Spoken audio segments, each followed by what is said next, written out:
Welkom by ons Pinksterreeks. Pinkster is die 10 dae tussen Hemelvaart en Pinkstersondag wat eerskomende Sondag is, wat ons die uitstorting van die Heilige Gees herdenk. En elke dag wil ek een Heilige Gees vers met jou deel. En vandag se vers kom uit 1 Korintiërs 3 vanaf vers 16. En net hierdie vers, weet julle nie dat julle die tempel van God is en dat die Heilige Gees in julle woon nie.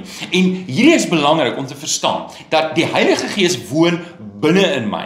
Dis nie meer net iemand saam met wie ek werk nie. Die Heilige Gees is 'n vernoot wat binne in my lewe is, wat saam met my werk en wat my trek en uitdaag om meer en meer vir die Here te lewe. En dit kan wees dat jy vandag hier sit en jy wonder hieroor en jy weet jy het nog nie 'n volle oorgawe gemaak nie. Wel dan kom roep die Heilige Gees jou vandag om 'n volle oorgawe te maak. Hy wil jou nie deel met enigiemand nie. Hy wil jou nie deel met die wêreld nie. Hy wil jou nie deel met sonde nie. Hy wil hê, die Heilige Gees wil hê jy moet jou oë op die Here Jesus rig. Nou vat hierdie vers vandag 1 Korintiërs 3 vers 16. Maak dit 'n saak van gebed.